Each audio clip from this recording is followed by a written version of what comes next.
Hello hello, ये है video number 68। इसमें हम लोग पढ़ रहे हैं मेडिटेट ऑन द इमेंसिटी। कौन सा बुक है? ईगो इज द एनिमी, यही बुक है। चलो, इवैग्रियस पॉन्टिकस इसका एक कोट के साथ चालू करते हैं। क्या कोट है? अ monk is a man who is separated from all and who is in harmony with all. Monk मतलब साधु कौन है? जो सबसे सेपरेटेड है, जो सबसे अलग रहता है, फिर भी सबके साथ में हार्मनी में है। ऐसा नहीं कि सब लोग को किसी के साथ में किसी का बुरा सोच रहा है, सबका अच्छा सोचता है और सबसे अलग रहता है। अलग इन द सेंस मतलब किसी के साथ में भी अटैच्ड नहीं है। चलो देखते हैं क्या है चैप्टर में। Meditate on the immensity. In 1879 the preservationist and explorer John Muir took his first trip to Alaska. As he explored the fjords and rocky landscape of Alaska's now famous Glacier Bay, a powerful feeling struck him all at once. तो 1879 की बात है। एक प्रिजर्वेशनिस्ट था और explorer था। प्रिजर्वेशनिस्ट मतलब जो चाहता है कि एनवायरनमेंट में जो चीज़ें हैं वो प्रिजर्व करने का है, उसको बचाने वाला, तो उसका नाम है, उसको बोलते हैं प्रिजर्वेशनिस्ट। और एक्सप्लोरर था, उसका नाम था जॉन मोयर। वो पहली बार अलास्का जा रहा था। अब वो रॉकी लैंडस्केप, पथरीले इलाकों को सब चेक कर रहा था और एक्सप्लोर कर रहा था। उधर पे वो पहुंचा एक ऐसा जगह जिसको आज हम लोग ग्लेशियर बे के नाम से जानते हैं। कौन सा? ग्लेशियर बे। वो जगह पे पहुंचा तो एक पावरफुल फीलिंग उसके दिमाग में अचानक से आया। कौन सा फीलिंग आया? Powerful feeling. अचानक से एक पावरफुल फीलिंग आया। क्या फीलिंग आया? चलो देखते हैं। He had always been in love with nature, and here in the unique summer climate of far north, in this single moment, it was as if the entire world was in sync. तो उधर पे Alaska के कौन सा बे, glacier बे पे पहुंचने के बाद यह आदमी को, जॉन मोयर को कैसा लगा कि मैं तो हमेशा नेचर के साथ प्यार में रहता था, मेरे को नेचर हमेशा से पसंद है, और यहाँ पे नॉर्थ में एक समर क्लाइमेट में आया हूँ तो मेरे को हर चीज़ सिंक में दिख रहा है। मतलब ऐसा लग रहा है कि नेचर का हर एक चीज़ आपस में कनेक्टेड है, ऐसा उसको देखना चालू हुआ। As if he could see the entire ecosystem and the circle of life before him. तो ऐसा देख के, वो पूरा सेटअप देख के ऐसा लग रहा था कि पूरा सर्कल ऑफ लाइफ उसके सामने आ गया। किसके सामने? जॉन मोयर के सामने आ गया। He had always been in love with nature. तो नेचर से हमेशा प्यार में था। एज हिज पल्स began to pick up, and he had the group were warmed and quickened into sympathy with everything, taken aback into the heart of nature from which we all came. तो उसके शब्दों में बोलेंगे तो पल्स जैसे जैसे उसका पिकअप होने लगा, मतलब और एक्साइटमेंट बढ़ना शुरू हुआ, वैसे ही उनका और उनके ग्रुप वाले लोग ने, वो लोग ने क्या सोचा, उनके शब्दों में वो लोग ने बोला है warmed and quickened into sympathy with everything. वो लोग के अंदर एक दोस्ती वाला फीलिंग आया, और क्विकेंड इनटू सिंपैथी, फटाक से वो लोग को हर चीज़ के साथ में सिंपैथी होना शुरू हो गया। और ऐसा लग रहा था कि हम लोग नेचर के दिल में आ चुके हैं, in the heart of nature. Thankfully, Moyer noticed and recorded in his journal the beautiful cohesion of the world around him, which few have ever matched since. तो अच्छा हुआ कि मोयर ने उसको जर्नल कर लिया। जर्नल मतलब अपने बुक में नोट डाउन कर लिया, तो बाद में आके वो रिकॉल कर सकते हैं। और आज भी अगर उनसे पूछा जाता है कि उसके बाद अलास्का में जो फीलिंग आई थी वही अलास्का में जो आपको फीलिंग आई थी वही फीलिंग आपको दोबारा कभी आई क्या? तो बोलते नहीं, वैसा फीलिंग तो कभी भी नहीं आया। नेचर पूरे सिंक में है और सब लोग एक साथ में है, वैसा कभी भी दूसरी जगह पे देखने को नहीं मिला। ठीक है, एक मिनट। आएंगे, देखो। We feel the life and motion about us and the universal beauty, the tides marching back and forth with weariless industry, laving the beautiful shores and swaying the purple dulls of the broad meadows of the sea, where fishes are fed, wild streams in rows, white with waterfalls, ever in bloom and ever in song, spreading their branches over 1,000 mountains, the vast forests feeding on the drenching sunbeams, every cell in a whirl of enjoyment, misty flocks of insects stirring all in the air, the wild sheep and goats on the grassy ridges above the woods, bears in the berry tangles, mink and beaver and otter far back on many a river and lake, Indians and adventurers pursuing their lonely ways, birds tending to their young, everywhere, beauty and life and glad rejoicing action. तो हम लोग जब भी ऐसे कभी किसी की जगह पे जाते हैं जहाँ पे हम लोग को नेचर देखने को मिलता है तो बहुत अच्छा लगता है। तो जॉन मोयर ने भी उसको डिस्क्राइब कैसे किया कि हम लोग अपने आसपास लाइफ और मोशन को एक्सपीरियंस करते हैं कि मोशन है, क्योंकि सब जगह पे अपना लाइफ क्या होता है, स्टैग्नेंट हो जाता है, जिसको बोलते हैं कि सेडेंटरी लाइफस्टाइल हो जाता है, बैठे बैठे एक ही जगह पे काम कर रहे हैं। लेकिन ऐसे जगह पे जब जाते हैं जो अलास्का का ग्लेशियर बे है, वहाँ पे सब कुछ मूव होता हुआ दिखता है, यूनिवर्सल ब्यूटी देखने को मिलता है, टाइड्स मतलब समुद्र की लहरें आ रही है और जा रही है, लैविंग द ब्यूटीफुल शोर्स, वो जो समुद्र का किनारा है वो सुंदर लग रहा है, प्लस समुद्र के आसपास जो मिडोज है वो एकदम सुंदर लग रहे हैं, मतलब जो ग्रीनरी है वो एकदम मस्त लग रहा है। वहाँ पे फिशेस को खाना डाला जाता है, वहाँ पे बड़े बड़े झरने झील वो सब बहते हैं, और हर चीज़ ऐसा लगता है कि एक सॉन्ग की तरह है, एकदम परफेक्ट फ्लो में, परफेक्ट सिंक में चल रहा है। द वास्ट फॉरेस्ट, बड़े बड़े जंगल जो होते हैं वो लोग अपने ब्रांचेस को, ऐसा लगता है कि फॉरेस्ट ने अपने ब्रांचेस को अलग अलग माउंटेन्स तक फैला के रखा है, कि वो अलग अलग पहाड़ों तक पूरी के पूरे लोग ये ब्रांचेस फैली हुई है। The vast forest feeding on drenching sunbeams, जो बड़े बड़े फॉरेस्ट होते हैं वो लोग सन बीम्स को फीड कर रहे होते हैं, मतलब सनलाइट खा रहे होते हैं, वो देख के बहुत अच्छा लगता है। फिर उसके बाद और क्या देखने को मिलता है, every cell in a world of enjoyment, हर एक लिविंग बीइंग का जो हर एक सेल है, छोटे से छोटा सेल, वो खुश होता है क्योंकि वो नेचर के आसपास में है। Misty flocks of insect stirring all in the air, पूरे हवा में इंसेक्ट के फ्लॉक्स घूम रहे हैं, इंसेक्ट लोग घूमते रहते हैं। वाइल्ड शीप, वाइल्ड गोट्स, ये सब भी जंगलों में घूमते रहते हैं, खाते पीते रहते हैं। और बैर्स होते हैं जो बेरी टैंगल्स में जाके बेरी खाते रहते हैं, बेर मतलब भालू लोग। Mink and beaver and otter far back on a river and lake, ऐसे अलग अलग जानवर लोग लेक के पास देखने को मिलते हैं। वहाँ के जो लोग हैं, आदिवासी लोग और एडवेंचरर्स लोग अपने अपने लोनली रास्ते पे वहाँ पे भटकते रहते हैं। बर्ड्स लोग अपने यंग एज में गाना गाते रहते हैं। सब जगह पे सुंदरता दिखती है, सब जगह पे लाइफ दिखता है, और सब जगह पे रिजॉइसिंग एक्शन देखने को मिलता है। तो ऐसे जगह पे पहुंचे। In this moment, he was experiencing what the Stoics would call sympathia, a connectedness with the cosmos. तो ऐसे मोमेंट पे जो स्टोइक्स लोग होते हैं, स्टोइक्स मतलब जो प्रॉपर लाइफ से डिटैच्ड है और जो एकदम वाइज लोग होते हैं, वो लोग बोलते हैं उसको सिंपैथिया बोलते हैं। सिंपैथिया मतलब कनेक्टेडनेस विद द कॉस्मोस, मतलब पूरे यूनिवर्स के साथ में कनेक्शन फील होना। तो उस टाइम पे जॉन मॉयर ऐसा फील करता है कि वो पूरे यूनिवर्स के साथ में कनेक्टेड है।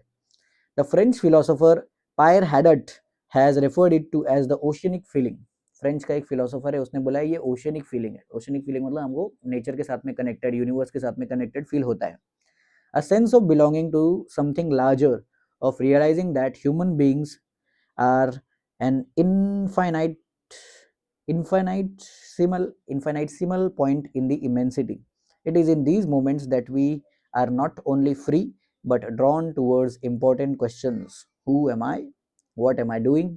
What is my role in this world? तो ये जब ओशनिक फीलिंग आता है जो फ्रेंच फिलोसोफर ने बोला, उस टाइम पे ऐसा लगता है कि हम लोग सिर्फ हमारा लाइफ जो चल रहा है वो नहीं है, हम लोग का लाइफ और भी ज़्यादा है, हम लोग और भी लाइफ में कुछ तो कर सकते हैं, वो देखने को मिलता है। और प्लस हम लोगों जब ये कनेक्शन फील होता है तो उस टाइम पे हम लोग असली सवाल पूछना चालू करते हैं। वो असली सवाल कौन सा है? हु एम आई, मैं कौन हूँ। दूसरा, व्हाट एम आई डूइंग, मैं क्या कर रहा हूँ अपने लाइफ में। और तीसरा, what is my role in this world, इस दुनिया में मेरा रोल क्या है, मैं क्या करने के लिए दुनिया में आया हूँ, तो वो देखने को मिलता है। Nothing draws us away from those questions like material success when we are always busy, stressed, put upon, distracted, reported to, relied on, apart from. तो ये सब जो क्वेश्चंस है, who am I, what am I hear for, ये सब जो question है ये कभी हम लोग को वो टाइम पे नहीं आता जब हम लोग बिजी रहते हैं, सो कॉल्ड बिजी, अपने लाइफ में बिजी रहते हैं, जॉब कर रहे हैं, बिजनेस कर रहे हैं, उसमें कभी भी नहीं आता है। क्योंकि हम लोग उस टाइम पे सबसे पहले तो स्ट्रेस रहते हैं, हमेशा स्ट्रेस रहते हैं कुछ ना कुछ काम को लेके, या तो पुट अपॉन, या तो लोग हम लोग को पुट डाउन करते रहते हैं, परेशान करते रहते हैं, या तो फिर डिस्ट्रैक्टेड रहते हैं अपन, कुछ ना कुछ सोशल मीडिया पे डिस्ट्रैक्टेड है, या तो कोई काम में डिस्ट्रैक्टेड है, सो कॉल्ड मोटिवेशन सुनने में और मोटिवेशन देने में डिस्ट्रैक्टेड है, वो सब चीज़ों में डिस्ट्रैक्टेड रहते हैं। या तो फिर हम लोग रिपोर्टेड टू, या तो कोई और हमको आगे रिपोर्ट करता है, या हम किसी को जाके रिपोर्ट करते हैं, आज मैंने इतना काम किया, आज मैंने ये किया, ये किया, ये किया, या तो कोई और आके रिपोर्ट करते रहेगा, हम लोग रिपोर्ट लेते रहते हैं। तो ये सब चलते रहता है। और ये सब केस में जब हम लोग सो कॉल्ड बिजी रहते हैं लाइफ में, तो तभी ढंग का सवाल पूछने का टाइम कभी भी अपने को नहीं मिलता। तो ऐसा है, when we are wealthy and told that we are important और powerful, ego tells us that meaning comes from activity, that being the centre of attention is the only way to matter. जब हम लोग wealthy होते हैं, wealthy मतलब जो हम लोग अपने पैसा होता है, जिसको भी हम लोग वेल्थ बोलते हैं, पैसा, प्रॉपर्टी, एसेट्स या फिर कनेक्शंस, रिलेशनशिप हमारे पास होता है, तो उस टाइम पे क्या होता है, ईगो अपने को बोलता है कि एक्टिविटी, जितना ज़्यादा काम करते रहेंगे, जितना ज़्यादा बिजी रहेंगे, उससे क्या आएगा कि उससे मीनिंग मिलेगा, लाइफ को मीनिंग मिलेगा। और सेंटर ऑफ अटेंशन बने रहना जरूरी है। लोगों के जितना भी सर्कल में जाओ, वहाँ पे सेंटर ऑफ अटेंशन, वहाँ पे ओन द रूम और ये सब देखने को ये जरूरी है, ऐसा बोलता है। When we lack a connection to anything larger और bigger than us, it is like a piece of our soul is gone. अगर हमारे अंदर कनेक्शन नहीं होता है, मतलब वो सेंस ऑफ सर्विस नहीं होता है, तो ऐसा लगता है कि हमारे अंदर से अपने आप को अगर एक पजल बोलेंगे, तो पजल में से एक पीस चले गया। कल ही मैंने वो टोनी रॉबिन्स का एक वीडियो देखा, उसने बोला कि मोटिवेशन आपके अंदर, वो सामने वाले को बता रहा था कि मोटिवेशन आपके अंदर बहुत है, आप जो भी चीज़ें अचीव किया है वो बहुत अच्छा है, तो मोटिवेशन अच्छा है, आपके अंदर विल पावर अच्छा है, लेकिन विल पावर से भी बड़ा कुछ होता है। अगर आप जिस दिन आप वो डिस्कवर कर लोगे, फिर आप अनस्टॉपेबल बन जाओगे। तो वो देखने को मिला। वही चीज़ इधर पे भी बोला है कि जब अपने अंदर वो कनेक्शन नहीं होता, लैक ऑफ कनेक्शन यूनिवर्स के साथ में, कोई हमसे भी बड़ा है, ये कनेक्शन जब तक अपने को नहीं होता है, तब तक अपन क्या करते हैं, कहीं ना कहीं फंसे रह जाते हैं। Like we have detached ourselves from the traditions we hail from, whatever that happens to be, a craft, a sport, a brotherhood or a sisterhood or a family. तो जब हम लोग अपने आप को डिटैच, ऐसा लगता है कि हम लोग अपने आप को डिटैच कर लिया है, जो भी हमारे साथ हो रहा है उसको, उसके साथ अटैच हो गए, और एक्चुअल जो बड़ा वाला जो सेटअप है, वो कॉस्मोस है और यूनिवर्स के साथ में हम लोग ने डिटैच कर लिया है। हो सकता है हम लोग अपने आप को एक क्राफ्ट के साथ अटैच कर लेते हैं कि मेरा ये काम है, या तो एक स्पोर्ट के साथ अटैच कर लेते हैं, या ब्रदरहुड या sisterhood. Ego blocks us from the beauty and history in the world, it stands in the way. तो हम लोग जब ये छोटे छोटे चीज़ों में फंसे रहते हैं कि मेरा बिजनेस, मेरा फैमिली, मेरा ब्रदरहुड, मेरा सिस्टरहुड, मेरा बिजनेस, मेरा जॉब, मेरा ये, मेरा वो, तो उस चक्कर में हम लोग क्या रहते हैं, वो जो हमसे भी बड़ा है उससे हम लोग डिसकनेक्टेड रहते हैं। No wonder we find success empty, no wonder we are exhausted, no wonder it feels like we are on a treadmill, no wonder we lose touch with the energy that once fuelled us. तो इतना सब कुछ मिलने के बाद भी जब success आ जाता है, सक्सेस आने के बाद भी हम लोग एम्प्टी फील करते हैं। क्यों ऐसा? क्यों? क्योंकि हम लोग अपने से बड़ा कुछ है ये मानते नहीं है, पहली बात, और फिर हम लोग उसके साथ में कनेक्शन आज तक फील नहीं किया। इसके वजह से कितना भी सक्सेस मिलने दो, कितना भी मटेरियल सक्सेस मिलने दो, अपने को एम्प्टी, अंदर से खाली ही फील होता है। तो हम लोग सक्सेस मिलने के बाद भी हम लोग एग्जॉस्टेड रहते, थके हुए रहते, और ऐसा लगता है कि हम लोग ट्रेडमिल पे है, कुछ ना कुछ करते रहना पड़ेगा, बिजी रहना पड़ेगा, ऐसा। और एक टाइम पे जिस एनर्जी ने हमको फ्यूल किया था, जिसकी वजह से हम लोग बहुत भाग रहे थे, वही एनर्जी ऐसा लगता है कि अपना खत्म होने वाला है। क्यों? क्योंकि वो बिगर सेल्फ के साथ में कनेक्शन है ही नहीं। ऐसा है। हियर इज एन एक्सरसाइज, तो एक एक्सरसाइज दिया है। Walk walk on to accident sorry ancient walk on to ancient battlefield or a place of historical significance. Look at the statues and you can't help but see how similar the people look, how little has changed since then, since before, and how it will be forever after. Here a great man once stood, here another brave woman died, here a cruel rich man lived in his palatial home. It's the sense that others have been here before you. It's the sense that others have been here before you. Either yeah, before you, before you.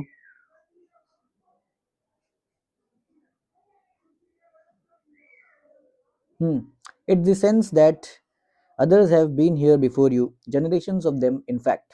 तो अगर इसको और पक्का करना है कि material success से उतना ज़्यादा फीलिंग, अच्छा फीलिंग नहीं आता है, या फुलफिलमेंट वाला फीलिंग नहीं आता है, उसके लिए एक एक्सरसाइज है, जहाँ पे भी हिस्टोरिकल इंपॉर्टेंस वाला जगह है उधर पे जाने का। म्यूजियम नहीं, जहाँ पे सच्ची में कोई लड़ाई हुआ था या तो कुछ हुआ था, उधर पे जाने का, और वहाँ पे खड़े रह के खाली 5 मिनट देखने का, कि जो अगर वहाँ पे कोई स्टैचू वगैरह तो उसको देखने का, कि अलग अलग जगह पे अलग अलग लोग खड़े रहेंगे। कहीं पे कोई ऐसा आदमी होगा जो बहुत पावरफुल होगा, जो बहुत ग्रेट होगा, जो बहुत माइटी होगा, कोई और आदमी होगा जो बहुत पैसे वाला रहेगा, लेकिन वो क्रूएल होगा, वो अपने बड़े से घर में रहता रहेगा।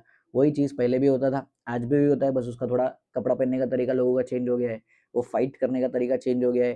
तो ग्रेट मैन आज भी है, और पैसे वाले लालची लोग आज भी है, और मेहनत करने वाले लोग आज भी है। तो आगे जाके भी इटर्निटी में भी यही चलने वाला है। वो बहुत सारे लोग ऐसे होंगे, बहुत सारे क्या, मेजोरिटी ऑफ पब्लिक ऐसी रहती है जो मटेरियल सक्सेस के पीछे भागते रहते हैं, और वो मीनिंग कभी भी ढूंढते नहीं है। तो ये बताया, in those moments we have a sense of immensity of the world, Ego is impossible because we realize only fleetingly what Emerson meant when he said, every man is a quotation from all his ancestors. They are a part of us. We are a part of tradition.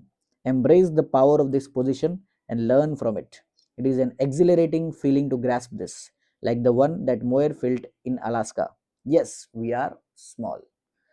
We are also a piece of this great universe and a process. तो इसमें ये सब movements में जब हम लोग उधर जाते हैं और कुछ ऐसा अपने से बड़ा देखते हैं कि मेरा पर्पस और ये उससे बड़ा जब देखने को मिलता है, तभी वो फीलिंग स्ट्राइक होता है, जो कि किसको आया, वो जॉन मोयर को अलास्का में फीलिंग हुआ।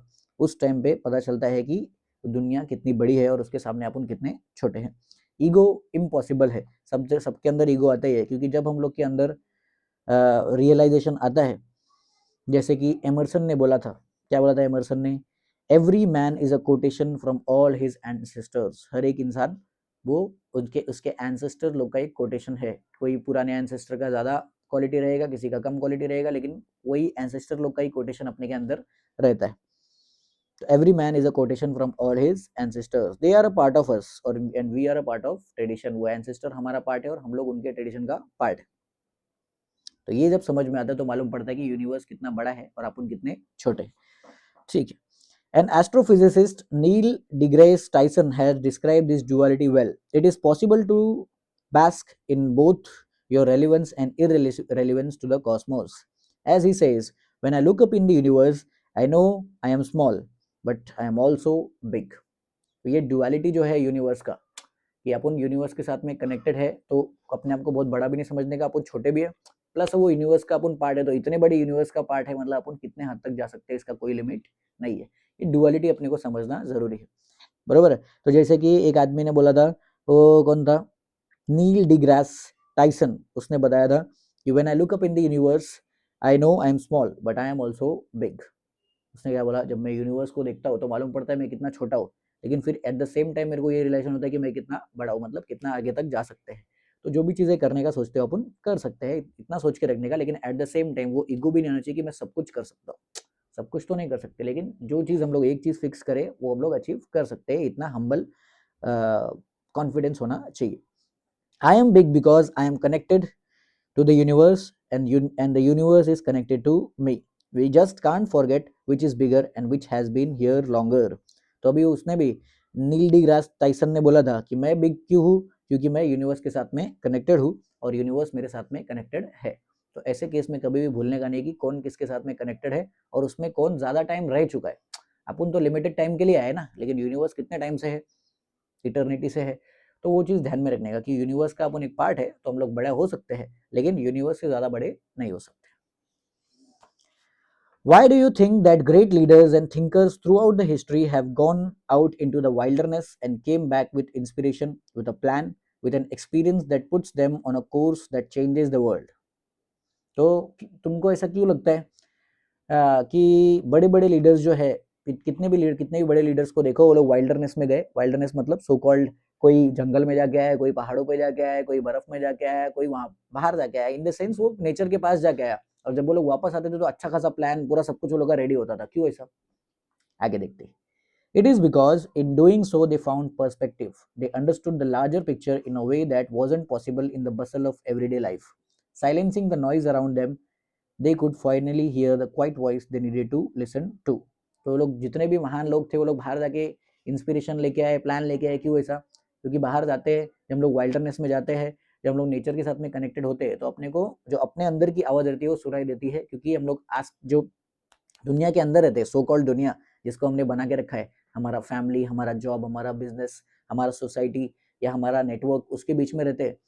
तो दूसरे के ओपिनियन के चक्कर में हम लोग वो चीज़ नहीं सुन पाते जो अंदर से हमको करना चाहिए और सच्ची में हमारा वॉइस है। तो इसके लिए वो राजा महाराजा लोग जाते थे और बड़े बड़े महान लोग जाते थे, और आज भी जाते हैं। वो लोग जाते हैं, नेचर के साथ में कनेक्ट होते हैं, और जब वापस आते हैं तो अच्छा खासा प्लान्स लेके आते हैं। क्यों, क्योंकि वो शांति वो लोग को मिलता है, वो लोग को पीस, वो साइलेंस सुनने को मिलता है।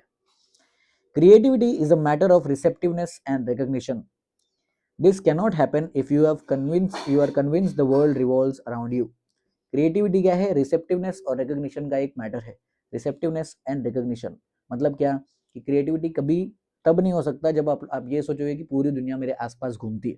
मतलब क्या, अपन अपने आप को सेंटर ऑफ अटेंशन और अपने आप को सबसे बड़ा बना देंगे तो क्रिएटिविटी आएगा नहीं, सीधी बात है।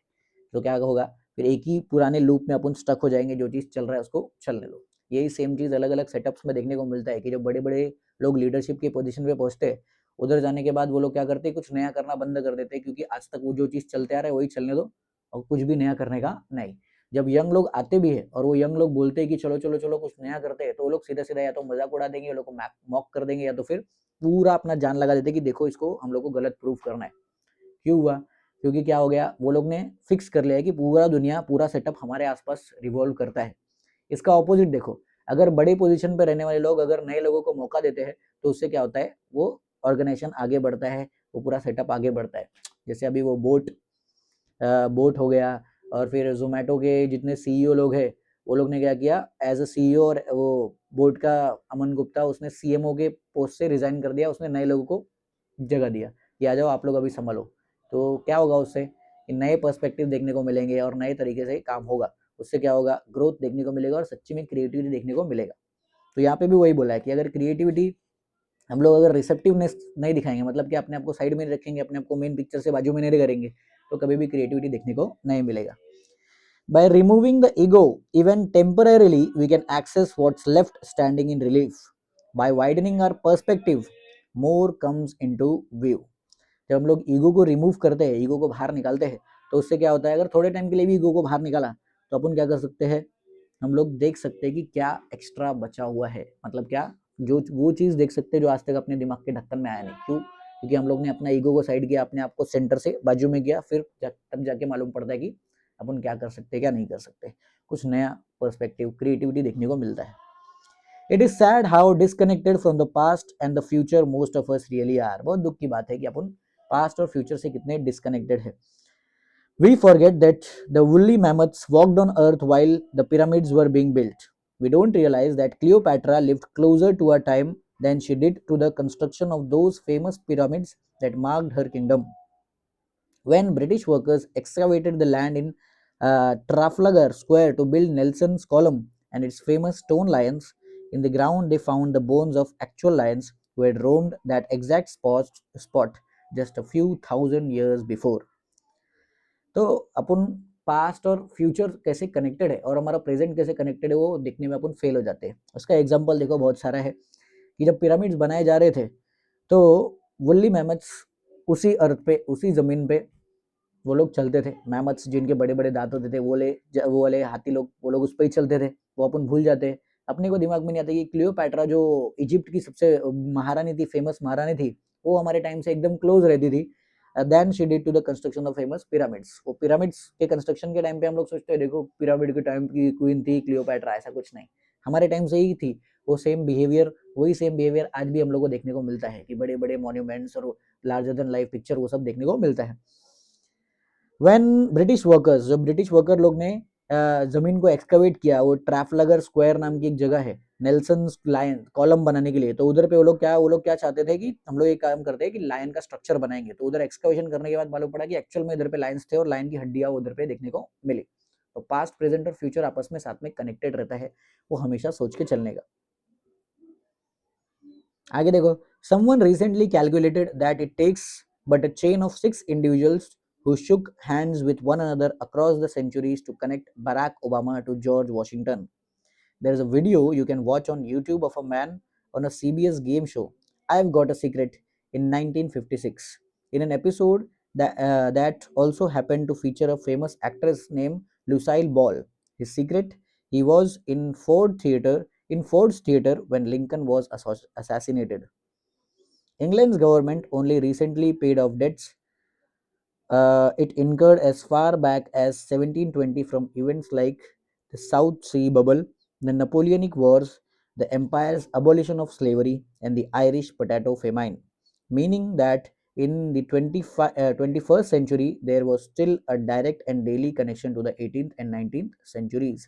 तो ऐसे बहुत सारे सिनेरियो, जैसे बहुत सारे इवेंट्स अपने को देखने को मिलेगा, जिससे अपने को समझ में आता है कि आज की 21st सेंचुरी, जिसको हम लोग मॉडर्न टाइम्स बोलते हैं, तो अभी भी 18 सेंचुरी, 19 सेंचुरी, 17 सेंचुरी से जुड़ी हुई है और लोगों की सोच बहुत ज़्यादा चेंज हुई नहीं है। सेम ही सोच है वो लोग का, बस क्या है वो कपड़े पहनने का और ये सब का तरीका थोड़ा चेंज हो गया।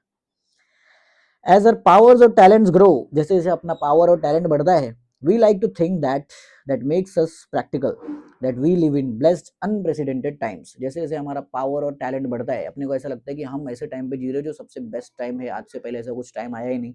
लेकिन रियलिटी क्या है कि जितने भी इसके पहले वाले टाइम थे उनके हिसाब से, वो वाले टाइम पे रहने वाले लोगों के हिसाब से देखेंगे तो वो बेस्ट टाइम था वो लोग के लिए। This is compounded by the fact that so many of the photos we see from 20, even 50 years ago are still in black and white, and we seem to assume that the world was in black and white. Obviously, it wasn't. The sky was the same color as ours, in some places brighter than ours. They bled the same way we did, and their cheeks got flushed like ours too. We are just like them and always will be. तो अपने को realise नहीं होता है कि आज से 50 साल पहले की बात है, 50 60 70 साल पहले की बात है कि कलर टीवी नहीं हुआ करता था, ब्लैक एंड व्हाइट टीवी होता था। तो उस टाइम का हम लोग जब वीडियोस वगैरह देखते तो अपने को लगता ही नहीं ब्लैक एंड व्हाइट होगा। आसमान आज के टाइम पे जितना नीला है उतना ही नीला पहले भी था, वैसा बोला है। इनफैक्ट अभी के पोल्यूशन को अकाउंट में लेंगे तो उससे ज्यादा ही नीला था, बराबर कि नहीं। और प्लस वो सब सेम टू सेम थे, हम जैसे बातचीत करते हैं वो लोग भी वैसे ही बातचीत करते थे, हमारा भी दिन जाता है, वो लोग का भी 24 घंटा ही रहता था। तो सेम चीज देखने को मिलता है, हम लोग उनके जैसे ही है और हम लोग उनके जैसे ही आगे भी रहने वाले हैं। हमारा जो बेसिक कोर इमोशंस है, कोर इमोशंस, और उसमें सबसे ज्यादा कौन सा, ईगो, वो तो सेम ही रहने वाला है, उसको मैनेज करना बहुत जरूरी है। It is hard to be humble when you are as great as I am, Muhammad Ali once said. Yeah, okay, that's why great people have to work even harder to fight against this headwind. तो मोहम्मद अली जो famous boxer थे, वो उन्होंने क्या बोला था कि अगर आप मेरे जितने फेमस हो तो अपने आप को हम्बल रखना बहुत ज़्यादा मुश्किल होता है। वो तो बरोबर है, क्यों, क्योंकि फेमस लोगों को और ग्रेट लोगों को, महान लोग जो अपने क्राफ्ट में बहुत ज़्यादा अच्छे हैं, वो लोग को और ज़्यादा मेहनत करना पड़ता है ये ईगो के वर्ल्ड विंड से बचने के लिए। वर्ल्ड विंड मतलब ईगो का तूफान जब बार बार आता है, तो वो तूफान से बचने के लिए वो लोग को कुछ ना कुछ मेहनत करना पड़ता है, कुछ ना कुछ क्या, महान लोग को तो बहुत ज़्यादा मेहनत करना पड़ता है। It is hard to be self absorbed and convinced of your own greatness inside the solitude and quiet of a sensory deprivation tank. वापस पढ़ूंगा इसको। It is hard to be self-absorbed and convinced of your own greatness inside the solitude and quiet of a sensory deprivation tank. तो बहुत मुश्किल है कि self absorb रहने का। सेल्फ एब्जॉर्ब मतलब क्या, खुद से खुद की बात करने का। And convinced of our own greatness inside the solitude of a quiet और अ सेंसरी डेप्रिवेशन टैंक। मतलब क्या, हमारे सेंसेस के अंदर ही, अपने अंदर से ही अपने को बोले कि हाँ I am the great, I am the great, I am the great, ऐसा बोले, लेकिन बाहर से हम लोग हम्बल रहे, बहुत मुश्किल काम है। स्पेशली तब जब कुछ अचीव किया रहे, थोड़ा बहुत भी हम लोग अचीव कर लेते तो हम लोग कितना उड़ी मारने लगते हैं। तो सोचो जो ग्रेट लोग रहेंगे, मोहम्मद अली जैसे, ये जो दुनिया का सबसे फेमस बॉक्सर था अपने टाइम का, उसके अंदर कितना ईगो रहेगा, तो उसको कितना मेहनत करना पड़ता रहेगा कि अपने अंदर ही वो चीज रखे, बाहर कभी भी नहीं निकाले। उसके कभी भी इंटरव्यूज देखेंगे तो बहुत शांति से बात करता था, कैसे ईगो से लड़ने आता था। It is hard to be anything but humble walking alone along a beach late at night with an endless black ocean crashing loudly against the ground next to you. तो हम्बल रहना बहुत मुश्किल है, specially तब समझो हम लोग रात के टाइम पे बीच पे चल रहे हैं और एंडलेस ब्लैक ओशन जो कभी खत्म नहीं होगा वो अपने सामने चिल्ला रहा है जोर जोर से, बीच की आवाज आ रही है, तो उस टाइम पे कभी भी हम्बल रहना बहुत मुश्किल होता है। We have to actively seek out this cosmic sympathy. तो इसके लिए जो जॉन, क्या नाम था उसका, जॉन मोयर का जो ये कॉस्मिक सिंपैथी है कि वो उधर पे गया, अलास्का के सामने गया और फिर उसको पता चला कि मैं तो कितना छोटा हूँ और पूरा यूनिवर्स मेरे साथ में कनेक्टेड है, वो यूनिवर्स के साथ कनेक्शन वाला फीलिंग आया, उसको बार बार ढूंढना, वही अपना काम रहेगा, तभी हम लोग ईगो के साथ में डील कर सकते हैं। एक पोयम है बहुत ही famous, there is a famous Blake poem that opens with to see a world in a grain of sand and heaven in a wild flower, hold infinity in the palm of your hand and eternity in an hour. That's what we are after here. That's the transcendental experience that makes our petty ego impossible. तो ये poem का पहला line है, कौन सा poem था, एक Blake poem है, to see the world in a grain of sand, पूरे दुनिया को रेत के एक कण में देखना, और एक वाइल्ड फ्लावर में पूरे के पूरे हेवन को, मतलब पूरे स्वर्ग को देख लेना, और आपके हाथ में इन्फिनिटी को देख लेना, और 1 घंटे में इटर्निटी को एक्सपीरियंस करना। वही चीज़ हम लोग इधर पे ढूंढने के लिए आए, वही चीज़ अपन ईगो से लड़ने के लिए आगे आए हैं, और वही ट्रांसेंडेंटल एक्सपीरियंस है वो, जो कि हम लोग, जिससे हम लोग ये ईगो को जीत सकते हैं, जो ये पेटी ईगो है। बरोबर। इसको अगर नहीं जीता तो ये हम लोग को कहाँ कहाँ पे लेके जाएगा और हमारा कितना नुकसान करवाएगा पता नहीं। Feel unprotected against the elements और फोर्सेस और सराउंडिंग्स। कभी भी हमारे आसपास जो फोर्सेस है, सराउंडिंग्स है, जो सो कॉल्ड ग्रुप है या सोशल स्ट्रक्चर है, वो लोग के साथ में प्रोटेक्टेड फील करने का नहीं। हम लोग को लगता है कि हम लोग फैमिली में तो प्रोटेक्टेड है या फ्रेंड सर्कल में तो प्रोटेक्टेड है या फिर जो भी हमारा जॉब का है उसमें प्रोटेक्टेड है, मेरे बिजनेस के अंदर में प्रोटेक्टेड हूँ, कभी नहीं। अनप्रोटेक्टेड फील करने का क्यों ऐसा? Remind yourself how pointless it is to rage and fight and try to one up those around you. याद करो, अपने आप को याद दिलाओ कि अपने आसपास जितने भी लोग हैं उनको वन अप करना कितना पॉइंटलेस है। वन अप करना मतलब क्या? अगर कोई कुछ बोल रहा है तो उसको सुना दिया, अगर कोई कुछ बोल रहा है उसका डबल उसको सुना दिया, और तो देखो उसका मुंह बंद हो गया तो कितना ओ देखो देखो देखो आपके अंदर कितनी बड़ी बात है। वो करके कुछ मतलब नहीं है, बार बार अपने को याद दिलाना पड़ेगा, नहीं तो वापस से ईगो अपने अंदर आ जाएगा। Go and put yourself in touch with the infinite and end your conscious separation from the world.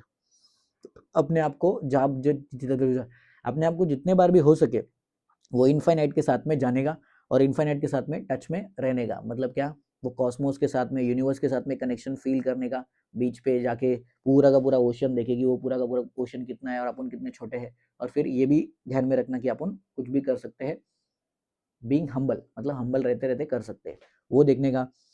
Plus reconcile yourself a bit better with the realities of life. Life के रियलिटी के साथ में अपने आप को रिकनसाइल करो, बार बार दिखाते रहना चाहिए कि रियलिटी ऑफ लाइफ क्या है, कि हम लोग कितने भी बड़े बन जाए एंड ऑफ द डे तो सबको मरने का ही है। तो हमारा वो कंट्रीब्यूशन वाला फीलिंग आता है कि मरने से पहले जितना ज़्यादा दूसरों के लाइफ में कंट्रीब्यूट करके जाए वो अच्छा रहेगा। तो वो फीलिंग आता है जब अपन ये देख लेते हैं कि अपन कितने छोटे हैं और लाइफ कितना फ्रेजाइल है, कभी भी कुछ भी हो सकता है।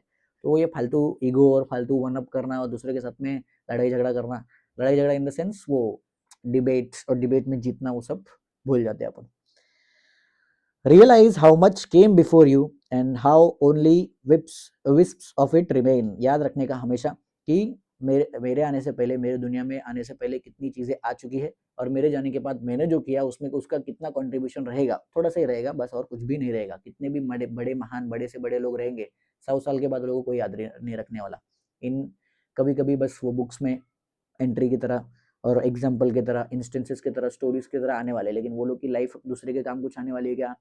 कुछ नहीं, एक्सेप्ट द वेल्थ। वो पैसे वाला चीज आएगा, लेकिन फिर भी वो पैसे वाला चीज है और कुछ आया क्या? नहीं। तो वही रहने वाला है। Let the feeling carry you as long as you can, then when you start to feel better और bigger then go and do it again. तो ये फीलिंग अपने अंदर की, हम लोग सबसे ज्यादा बड़े नहीं है, अपन अपने आसपास ही यूनिवर्स रिवॉल्व नहीं करता है, ये जब तक हमारे साथ रहेगा उतना अच्छा है। और धीरे धीरे क्या होगा, ये फीलिंग डिटेरिटेट होगा, क्योंकि हर चीज का नेचर ये है दुनिया का कि वो फीलिंग आएगा। हम लोग ने भले ही वो अपने हमने प्रैक्टिस करके एक्सरसाइज करके वो फीलिंग लाया, लेकिन वो फिर से जाएगा। जब फिर से वो फीलिंग चले जाएगा कि मैं, और फिर अपने को ऐसा लगने लगेगा कि नहीं नहीं मैं तो वाह वाह वाह, देखो देखो ईगो को ओवरकम कर लिया। ईगो को ओवरकम करने का ईगो भी अपने अंदर आ जाता है। तो वो ईगो आएगा कि ईगो को ओवरकम किया, कि देखो देखो मेरे से अच्छा कोई है क्या, मैं तो ईगो, मेरे अंदर तो ईगो भी नहीं है। तो वो फिर से वही एक्सरसाइज वापस करने का, वापस से वो कॉस्मोस के साथ में जाके कनेक्ट करने का, और फिर देखने का कि अपन कितने छोटे हैं और लाइफ में दूसरों के लाइफ में अपना क्या कंट्रीब्यूशन है, instead of one upping them. Bye bye.